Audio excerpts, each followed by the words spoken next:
First Haryana में सभी का बहुत बहुत स्वागत। मैं हूं आपके साथ राहुल राजपूत। जैसा कि आप सभी जानते हैं कि आज हांसी में कांग्रेस की हरियाणा हिसाब मांगे यात्रा जो है पहुंचने वाली है। सांसद सामने आप देख पा रहे हैं कि सांसद जयप्रकाश जेपी और रोहतक से सांसद दीपेंद्र सिंह हुड्डा जी जो है हांसी पहुंच चुके हैं। हजारों की संख्या में यहाँ पर लोग जो है पहुंच चुके हैं। पहले एक प्रेस कॉन्फ्रेंस की गई, उसके बाद सभी लोग जो है पार्क में इकट्ठे हो चुके हैं। यहाँ पर हजारों की संख्या में लोग जो है हांसी के शहर पर जाएंगे और ये यात्रा जो है लोगों के पास संदेश भी पहुंचाएगी। अब दीपेंद्र सिंह हुड्डा ने प्रेस कॉन्फ्रेंस में बहुत सी बातें कही, वो बात आपको सुनवाते हैं। पहले तो वीडियो को शेयर कर दीजिए। और जो अपने कांग्रेस ने यात्रा निकाल ली है हरियाणा हिसाब मांगो, क्या कुछ मानना वीडियो को शेयर करें। और सामने आपको तस्वीरों में दीपेंद्र हुड्डा दिखाई दे रहे होंगे, वो दिखा दीजिए। अगर वो सामने तस्वीरों में दीपेंद्र सिंह हुड्डा आपको दिखाई दे रहे होंगे, ये तस्वीर हमें दिखा दीजिए। दीपेंद्र सिंह हुड्डा जो है युवाओं की भीड़ के साथ यहाँ पर पहुंच चुके हैं। हांसी में कांग्रेस की हरियाणा हिसाब मांगे यात्रा जो है हांसी में पहुंच चुकी है और हजारों की संख्या में आपको यहाँ पर लोग नजर आएंगे। अब दीपेंद्र सिंह हुड्डा हमारे साथ मौजूद, उनसे बातचीत कर लेते हैं कि क्या कुछ कहना चाहेंगे, इस यात्रा के मेन मकसद क्या है, क्योंकि आगे विधानसभा चुनाव भी होने वाले हैं।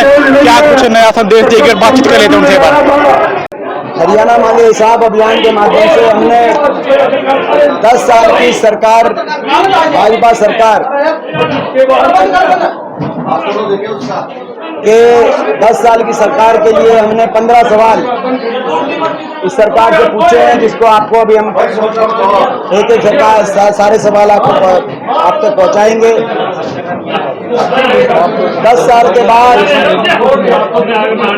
देश में सबसे ज्यादा बेरोजगारी हरियाणा में क्यों?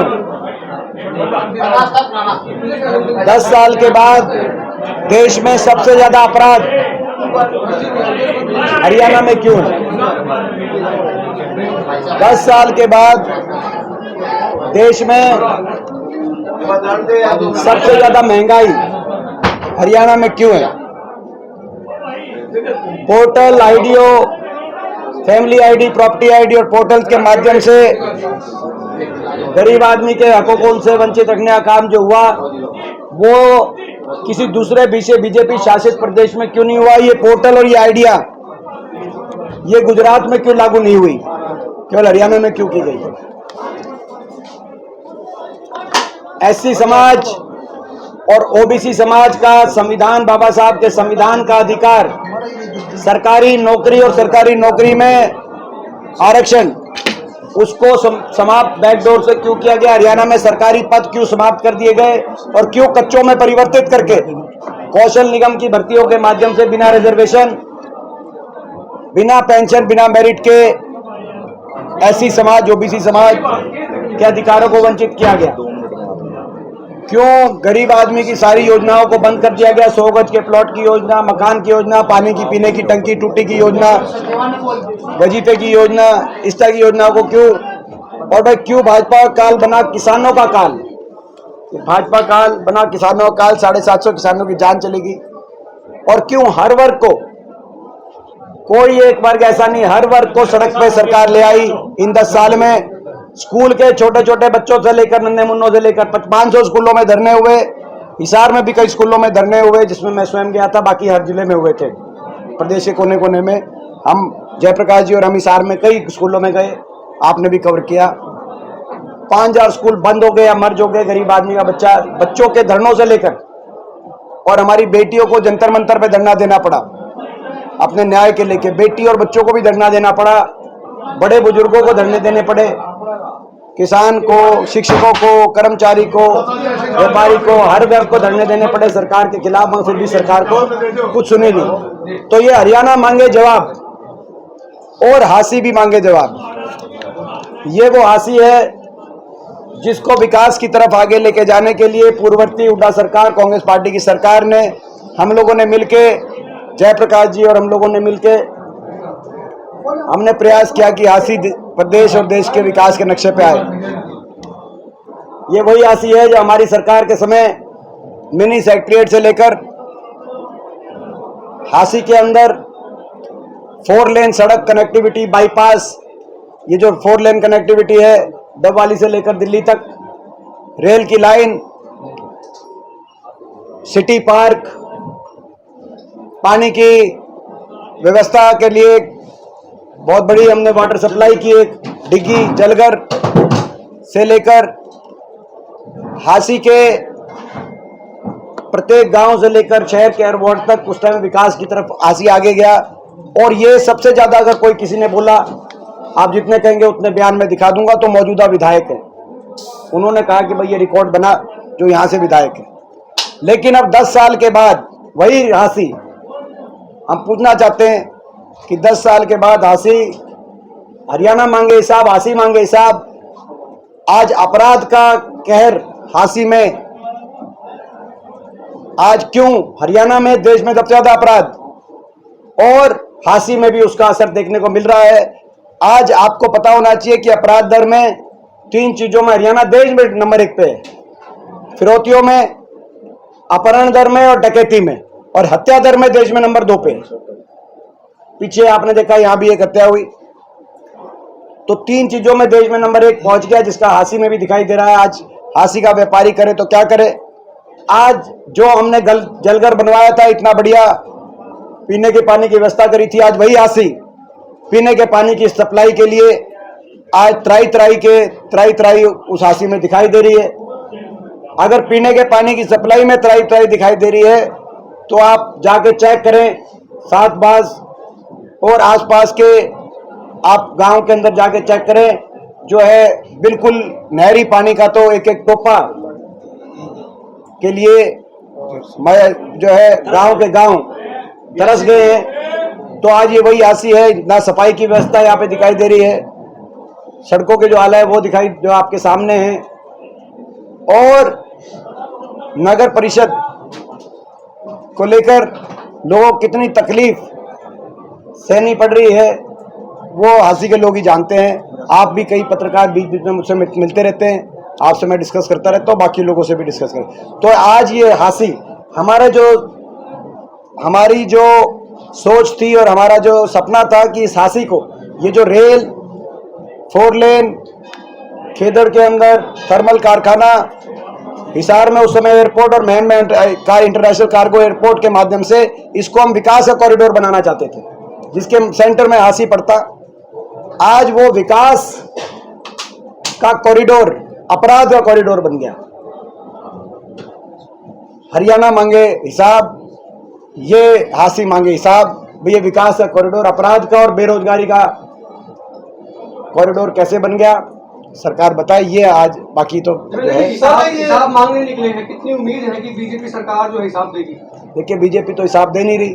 वो तो आपने देखा होगा, जो केंद्रीय गृह मंत्री आए, हमने आज से 1 हफ्ते पहले प्रोग्राम अभियान शुरू किया करनाल से। इस अभियान को जो एक पदयात्रा के माध्यम से हमने शुरू किया, और उसके 2 दिन के बाद केंद्रीय गृह मंत्री आए तो उन्होंने कहा कि भाई ये किस बात का हिसाब मांग रहे हैं हुड्डा साहब, और हिसाब तो हम मांगेंगे। 10 साल के बाद भी उनको अपने मुख्यमंत्री या पूर्व मुख्यमंत्री से ज्यादा हुड्डा साहब का नाम लेना पड़ा। 10 साल के बाद भी वो अपना एक परियोजना की बजाय हमारे अभियान का नाम ज्यादा लेना पड़ा कांग्रेस का। वो अभी अपनी परियोजनाएं गिनाते हैं कि भाई यहाँ पे हमने यूनिवर्सिटी बना दी, यहाँ पे थर्मल कारखाना बना दिया, हम इतने किलोमीटर मेट्रो ले आए, इतनी रेल की लाइन बिछाई, कुछ तो कहते, लेकिन उन्होंने काम कुछ बताया नहीं 10 साल के बाद। तो ये स्पष्ट है कि वो हिसाब नहीं देना चाहते, लेकिन वो हिसाब नहीं देना चाहते, मगर हम उनको हिसाब दे रहे हैं, बीजेपी वालों को। हम बीजेपी वालों को हिसाब दे रहे हैं, और वो हिसाब ये है कि लोकसभा चुनाव में हरियाणा के लोगों ने बीजेपी को किया हाफ, विधानसभा चुनाव में लोग कर देंगे बीजेपी को साफ। ये हम हरियाणा की जनता ये हिसाब, वो हिसाब नहीं देंगे तो हरियाणा की जनता ये हिसाब देगी। अमित शाह जी आते हैं, वो कहते हैं कि बैकवर्ड के जितने खैर को हमें कोई पार्टी नहीं है, हमने बैकवर्ड का बीसी मुख्यमंत्री बना दिया। कहने से क्या है, किया क्या? कोई बैकवर्ड समाज के लिए कोई कार्य किया हो वो ये बताएं पिछले 10 वर्ष में। पहली बात, एससी समाज और बैकवर्ड समाज की जो संविधान के अंतर्गत जो अधिकार हैं, सरकारी नौकरी और उनमें आरक्षण, सरकार 2 लाख सरकारी नौकरी समाप्त हो गई। हरियाणा में 30 लाख सरकारी नौकरी समाप्त हो गई सेंटर के अंदर, और हरियाणा में जो नौकरी बची वो कच्चों में परिवर्तित कर दी बिना रिजर्वेशन के, कौशल निगम के माध्यम से। और उसके साथ हरियाणा में पिछले 5 साल में केवल 10,000 नौकरी लगी है पक्की। उन 10,000 में ज्यादातर हरियाणा के बाहर के लोगों को लगाने का काम हरियाणा की सरकार ने किया है। इसी तरीके से आपने देखा होगा क्लास 1 और क्लास 2 में पूर्ववर्ती कांग्रेस पार्टी की हुड्डा सरकार के समय क्लास 1 और क्लास 2 में ओबीसी का आरक्षण 10% से बढ़ाकर 15% तक हमने करने का काम किया था कांग्रेस पार्टी की सरकार में, जिसमें बीसीए और बीसीबी को दोनों को उसके अंदर स्थान दिया गया था।